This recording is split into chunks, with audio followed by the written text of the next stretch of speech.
Hello everybody and welcome to another episode of Alex's Afternoon Art Show. Today we are drawing Magneto and I don't know what my topic is. I've got a little bit of posing to do here and a little bit of sort of, I don't know, would the term be sort of like, well I've got to do some sort of cape sort of stuff. I've got to do, it's like rippling of the cape, which is something which I wouldn't normally do. I normally tend to make a lot of capes fairly rigid.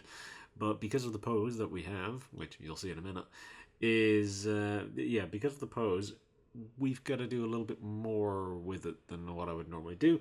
I've also got to do some sort of intricate hands stuff, so maybe I'll focus on the hands a little bit, because hands are a challenge for every artist, really. They're not easy to do, because it's just a lot of details in a very small thing, typically. So yeah, you'll see what I mean whenever I show this stuff to you, but I think we're rolling with posing as our topic for the day. Again, I'm doing a lot of that recently, but I suppose, yeah, I suppose it's an evergreen topic. There's always something to it. Anyways, I'll just roll the intro and then I'll show you what I have. So yeah.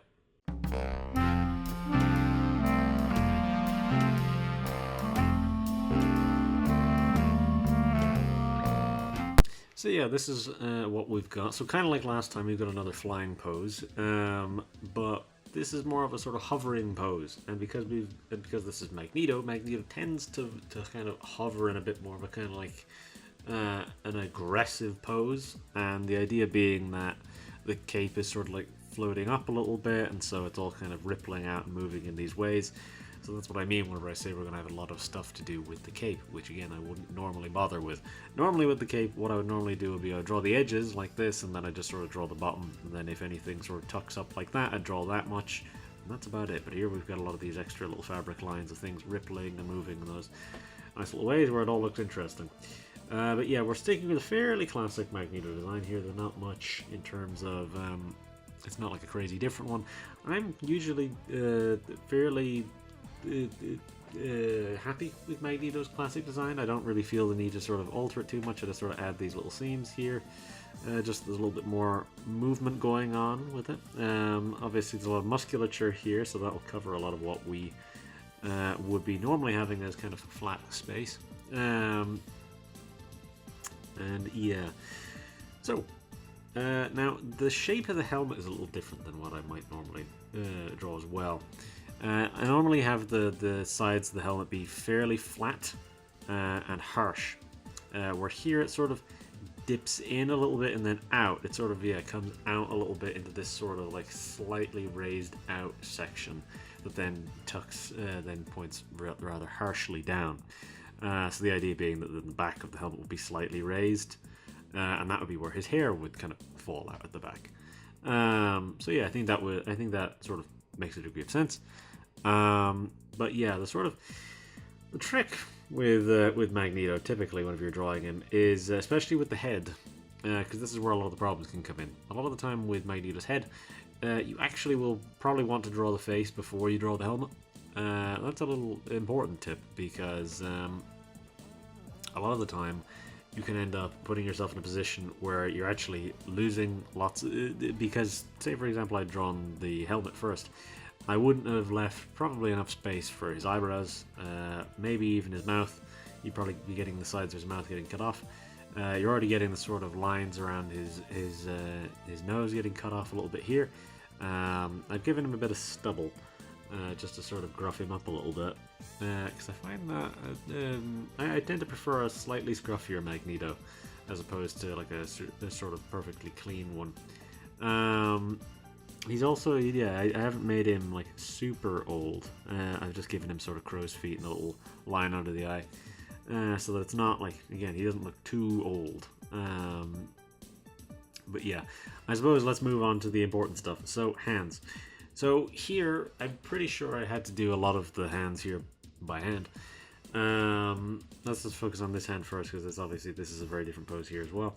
So whenever you're drawing hands, typically I would say use your own hand as reference is very useful.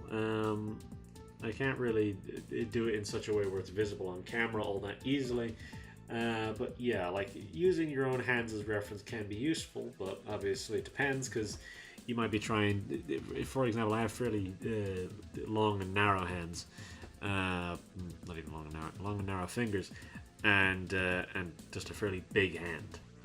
So that's not always appropriate. Some characters aren't going to have big hands. Some characters aren't going to have thin fingers. Typically speaking,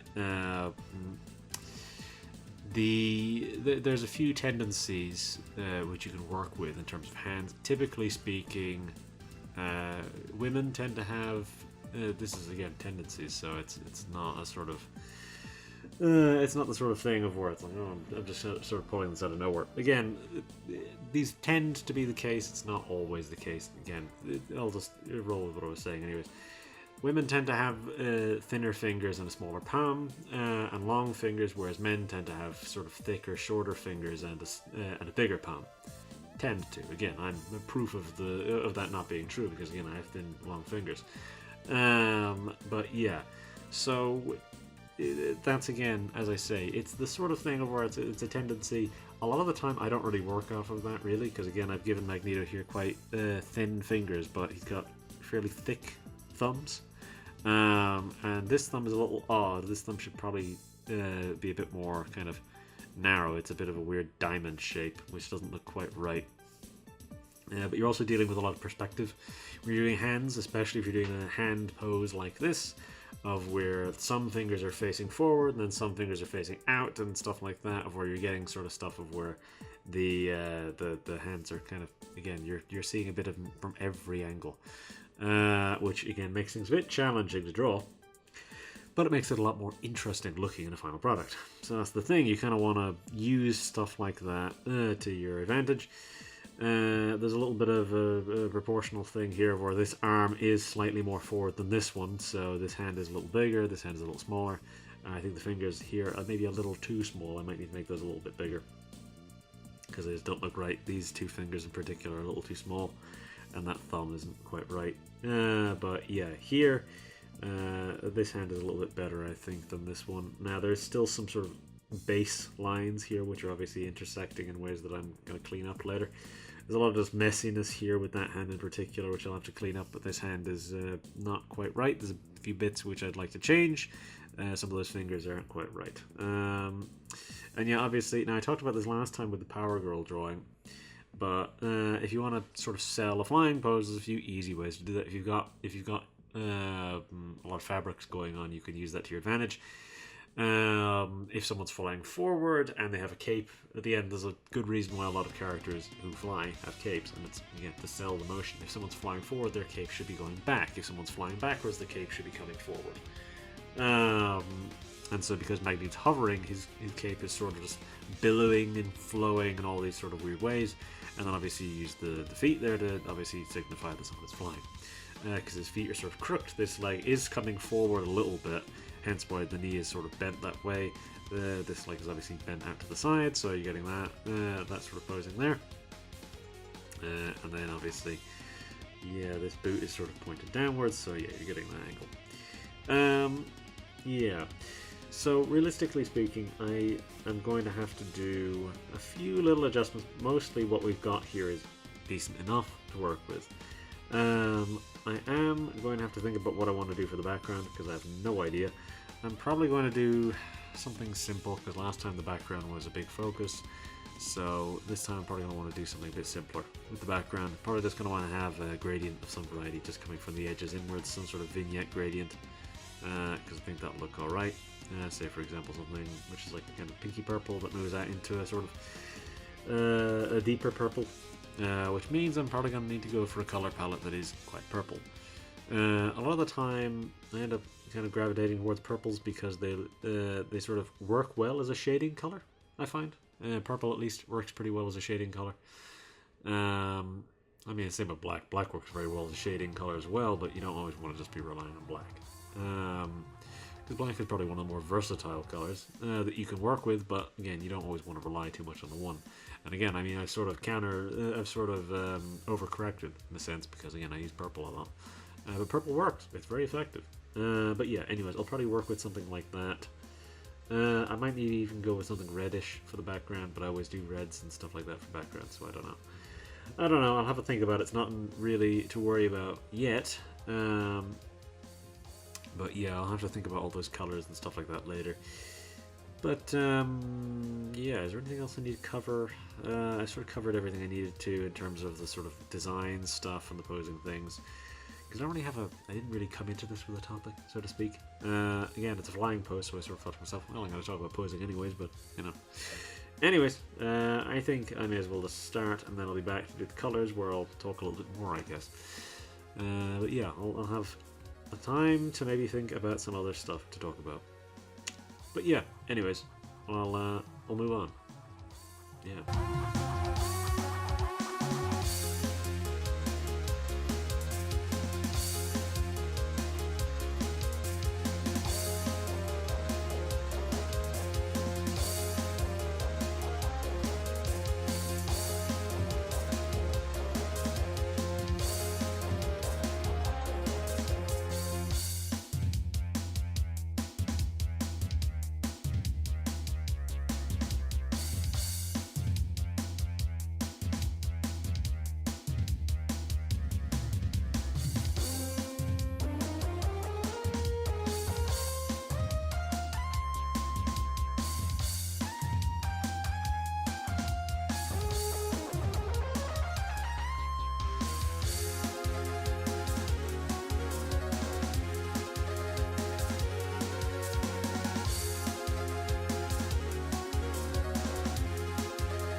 that is our details done. That took quite a while. Now, I did at one point forget to pause the recording while I left the room, so I'm going to have to edit that in post. There's no real reason I brought that up, because you're not going to see it anyways. But yeah. Anyways. Yeah, so I did those details. I made a few little changes to the face. I thought the eyes, the shape of them was a little weird. It's still a little bit strange. The shape of his eyes is a little odd.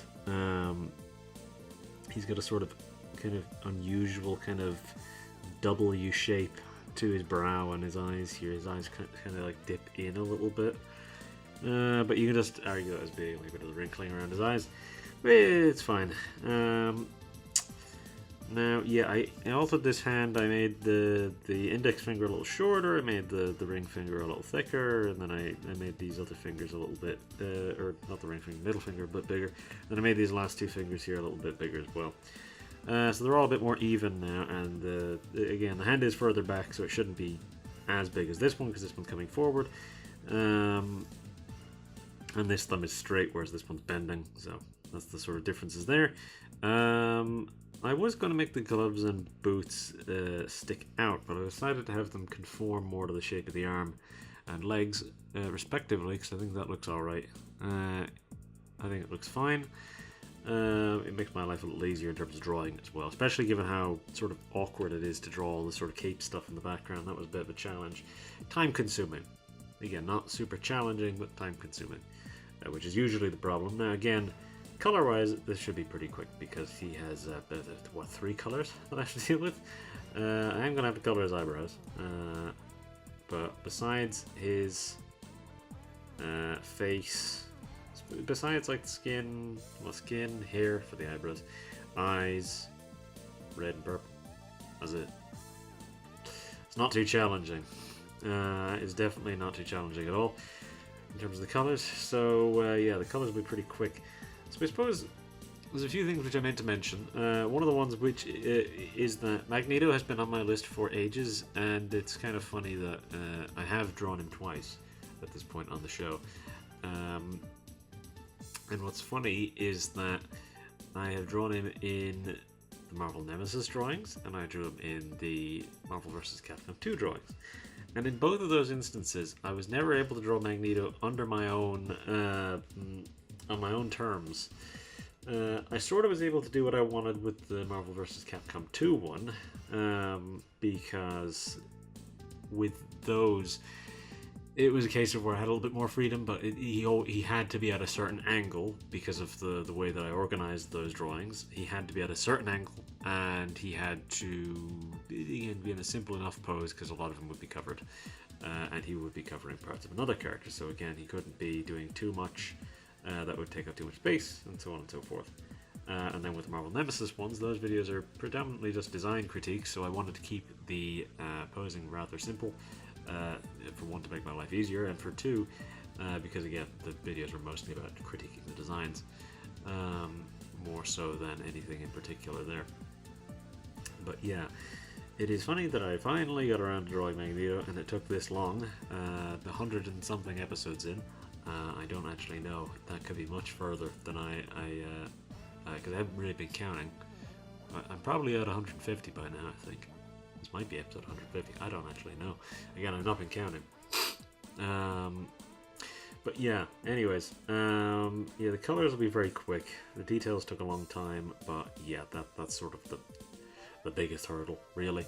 Because, again, the actual design itself, not particularly detailed, but again, there's all those little things like the musculature, the hands, the hand detailing, all that stuff, and then the posing and all this stuff. So yeah, I suppose I may as well talk a little bit more about the hand stuff. Again, I mentioned at the beginning that using your own hands as reference can kind of work sometimes, but a lot of the time you'll kind of need there's something to work off of, because hands are challenging. So again, whenever I did this, I obviously had part of it of the original pose ish, because again, this is one of those ones where I had to change. I had to do a lot of Frankensteining with my reference images. So again, I think the pose that I started with was a guy jumping. And so then I altered that, I moved the legs, I altered the angle of them and stuff like that. I put a different head on just for the angle, and then I changed his arms. I gave him different arms, but the arms weren't, the hands of those arms weren't quite right. So I had the general idea of them of where his arms were out, like that, but he didn't have hands like this. I think his hands were closed. So I had to draw the hands by hand, as I mentioned a couple of times now. And so that was a bit of a pain. And yeah, so that's why you get weird little problems like the index finger being wrong, and then these little lines here which are just sort of messy. And again, the base sketch is the place to be messy. Like, again, that's the differences of the face. Again, the face has got a bit more intensity to it now, I think. But as I say, I've created this little odd W shape to his brow. I think I toned down the denting in of the helmet a little bit. I think it's a little much here. It's a little bit more subtle here, of where it sort of slightly curves in and then it dips out to the edges. I think that looks a little bit more interesting whenever it sort of subtly dips out. It just sort of gives it a bit more shape. It makes the shape of the helmet a little bit more interesting. Now, one of the things which I will mention is, as part of the helmet, in terms of the colors, there's two different ways. This little centerpiece on the top of the above the detailing of the helmet here. This I don't actually know what this is. This little, I don't know, hood ornament on the top of the helmet is sometimes red and sometimes purple. Because obviously I'm going to be going off of the standard color scheme for Magneto, which means, yeah, we're dealing with red and purple. It's the same way that this the sort of neck piece here, the neck and shoulders, is also sometimes purple, sometimes red. I'm going to be going with purple, I think, for that. Let me see, the reference I was working off was predominantly 90s, and in that, yeah, it's purple for the most part.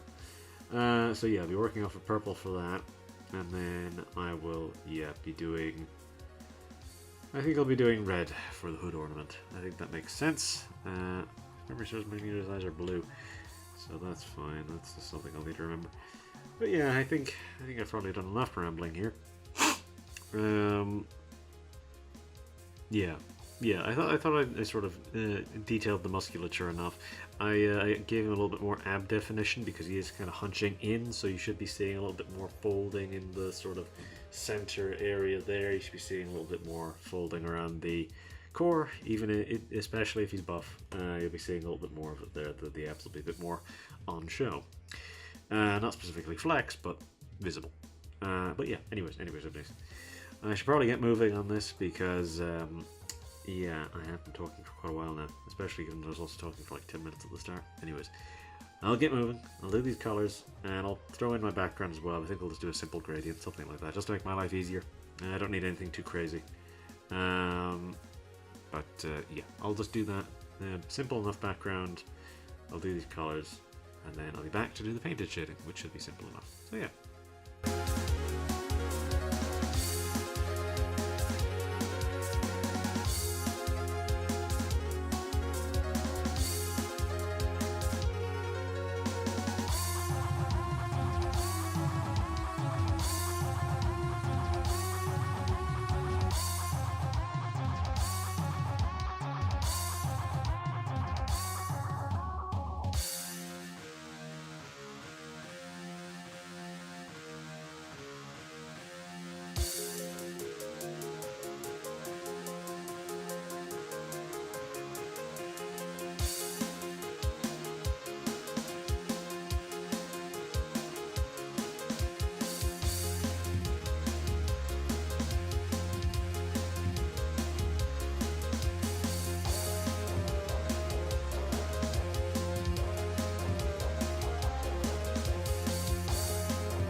Okay, that is our colours done. As I said, didn't take very long. I had to tinker with the reds and purples a little bit because I wasn't too happy with them. Even still, they're a little too vivid for what I really want here. but obviously we're painted shading, and obviously then all our shading stuff is going to tone that down a little bit, and then obviously the gradient maps will sort of rip it apart if it's too vivid. So you know, that's the thing. It will get dulled one way or another. So yeah, I'm not really sure where I'm going to put my light source. I kind of was thinking maybe it should be front facing, because that'd make it easier to shade the cape a little bit, I suppose. But I guess I could also have it come in from the right, but then that would mean the face would be mostly in shadow. Yeah, I kind of need to have a think about that. Maybe it should be front facing. Front facing might make a bit more sense. The sort of, yeah, soft front light, and then just have a little bit of a light line that comes around the edge of the cape. And that'll probably make the most sense, I think. I've selected a color palette anyway, so we're going to be going for something a bit kind of reddish kind of winey colors is what we're going to be going for. So obviously we're kind of splitting the difference a little bit between our red and our purple, which makes a degree of sense. But yeah, we're going to probably have things be kind of subtle. Our painted shading probably won't take very long, same with the detailed shading and all the rest of this stuff. For the most part, this shouldn't be too challenging. It'll be pretty simple as far as I can tell. So yeah, I would reckon that this shouldn't be too hard to get done. Probably won't take much longer anyways. So I think yeah, I think I'll probably just get moving on it, if I can't think of anything else I need to talk about, which I don't think I can. Yeah, I don't think there's anything else I need to cover. I think it's just time to get moving. So right, I will do this painted shading, then I'll be back for the detailed shading and all that other stuff. So yeah, anyways, I'll move on.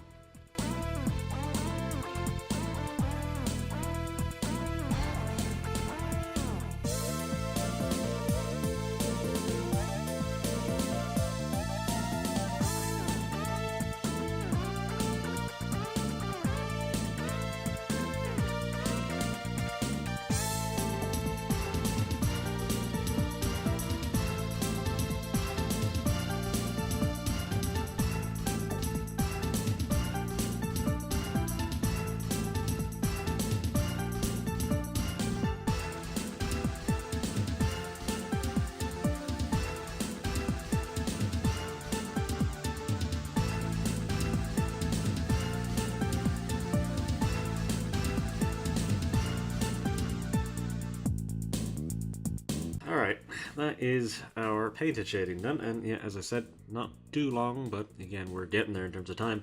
So yeah, I probably won't do much talking here before I sort of just get back into it. So yeah, now that's our painted shading done, we're now going to have to move into our detailed shading, where we're going to also do our light line, which will just be a white, simple light line. It'll just go around the sort of perimeter here, and won't go too deep in, and probably go into the hands a little bit, and the legs tiny bit.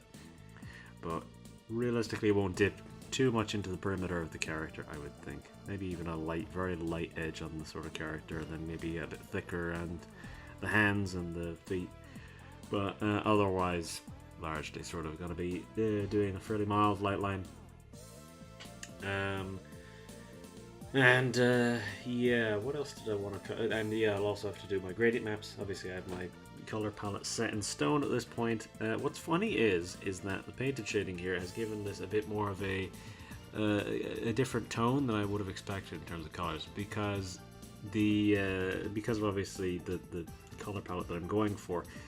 The purple of the cape has now been skewed a little bit more pinky, meaning that he actually ends up looking more like, especially given the sort of more orangey tone now to the red.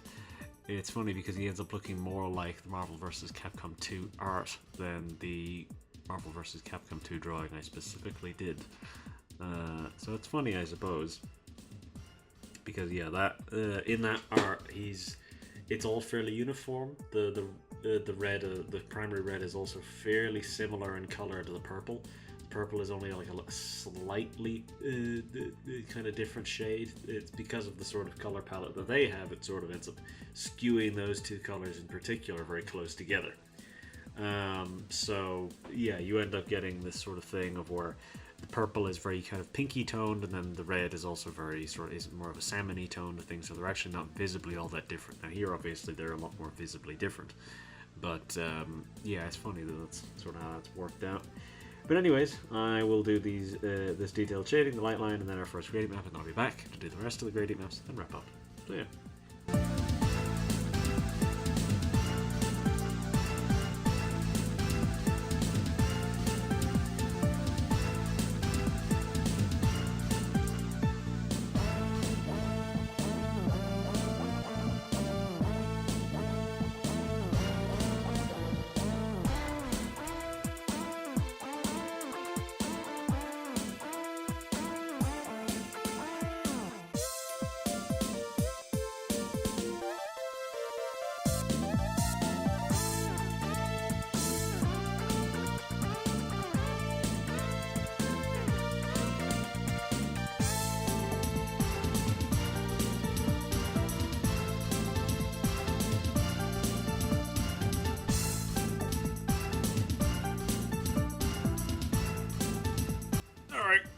That is our detailed shading, light line, and first gradient map done. So I have gone for something again, as I said before. With it's not really a sunset palette; it is a sort of a wine palette, is how I sort of describe it.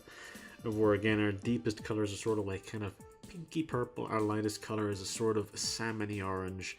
Again, it has a sort of sunsettiness to it, but that's not really how it's constructed. Again, I should probably pull the colors back up on screen so you can sort of see it's a very red palette. It has a sort of pinkiness at the end, but then there's this little bit of orange here, and then here we've got this sort of again a pinkier red, and then a deep red, and then a sort of wine color at the very end.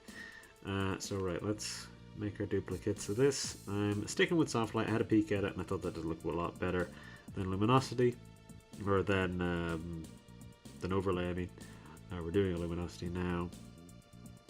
It's actually just two very different things. So luminosity on top here makes it a lot brighter, or it makes it more vivid, whereas underneath it's significantly darker. I think I want it more vivid. I actually think I want luminosity kind of high on this. I think maybe we want to keep luminosity at like 40%. I actually quite like how luminosity looks here. Ordinarily I wouldn't, but we'll roll with it as is. Now color burn is definitely dark here. How does that look below everything? Ooh, that's strange.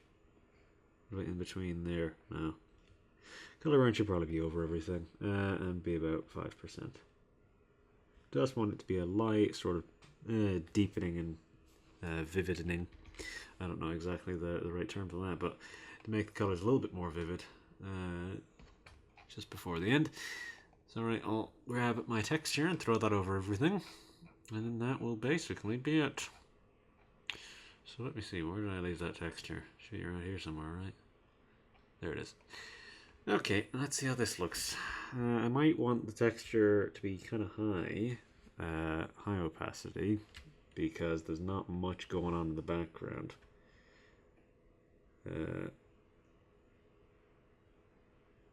How does 20% look? Let's see, how does that look on screen in front of me? Well, again, obviously we want it to sort of blur the edge of the gradient, because the gradient in the background isn't, I mean, it's soft, but we don't want it to be too like perfectly soft, because that doesn't look right. Again, given how everything else here is done by hand, it sort of masks the one thing that isn't done by hand. The one thing that's just sort of automatic. We want it to be visible on the card. I think 20% is a good number for this, because it doesn't blow out our paints or anything like that. Our paints are still very visible. Again, it is funny how the stubble just sort of disappears here, and it's very much the gradient maps that do it. It's just because I think it's just because the skin gets a little bit blown out in terms of the color of it. But yeah, I think that's good. I'm actually happy with that. I think I'm pretty content with that. But yeah. So this one took a lot longer than the last one, which is funny because I would say the last one was actually a lot more involved. This one just took a lot longer. Now granted, there is about... The time I'm looking at here isn't fully representative because there is a period of about 10 to 15 minutes, which I'm going to have to remove. But yeah, so I guess we'll see about that. That does mean that the total time at the end of this mightn't be exactly accurate. Just sort of mentally subtract about 10 minutes from it, and that'll be more accurate to what it is, I guess. Because I don't know the exact amount of time that I was gone for that I forgot to cut, but that'll affect the time at the end of the video. But again, it doesn't really matter that much, I suppose. 10 minutes here or there is not going to dramatically sort of change the length or the isn't going to dramatically change anything. It's just, again, it just sort of makes that number at the end a little bit inaccurate, but again, that's not a super important number. So, anyways, yeah, this was again, it was a bit challenging to do beforehand because of obviously the cape rippling and then the hands, and obviously hands are no small feat.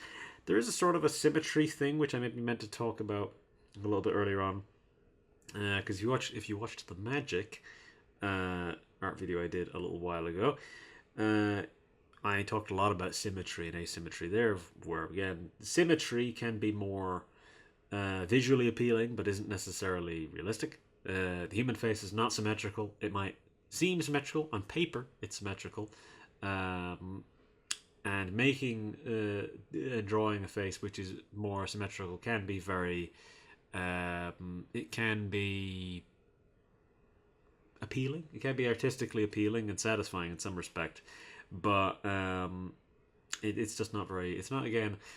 It doesn't feel very real. It's not very natural. Yeah, symmetry doesn't tend to occur all that much naturally. So again, I try to.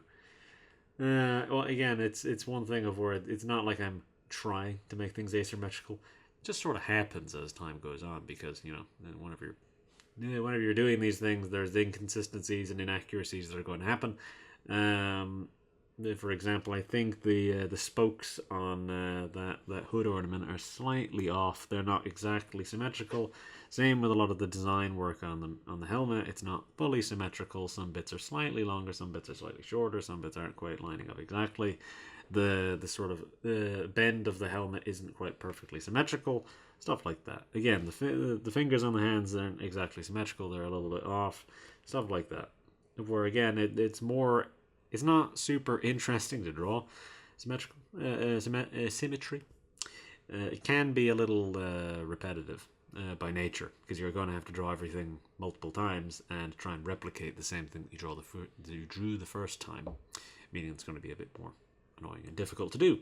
But yeah, in my experience, it's a bit of a never-ending goal if you want to try and go for symmetry. But yeah, anyways, I suppose that's a bit of a closing thing to touch on. But yeah, overall, I'm pretty happy with this. It wasn't too bad. It was a bit challenging. There's a few bits in there which were a little tricky, but ultimately that was all very front-loaded because it was all in the details. Every subsequent section was pretty short. So this is the thing. Not too hard, but a bit time-consuming, all in all. Anyways, all that said, I think I will do my outro and then I'll leave you. So, if you liked the video, do whatever it is that you'd normally do, whether that be liking or not. I would of course prefer if you liked it, but I can't make you do that. So, all I can do is politely suggest it, which I believe I have done. If you would like to subscribe, it's the same deal. You can do it, you can not do it. I would of course prefer if you did. Whatever you would normally do is fine with me. You've presumably seen a YouTube video before, so I don't need to tell you where the subscribe button is, but it's below the video, so if that helps, I suppose it does. Anyways, if you would like to suggest something for me to draw in the future, you can leave a comment, politely worded, or not at all. Of course, I would prefer if you did it, but if you're going to do it politely. Because I don't want to have to wade through on impolite comments. Because that's just not fun for anybody. And if you choose to watch the next video, I will see you next time. So with all that said, that is us. I will say goodbye and I will leave you. So, bye-bye.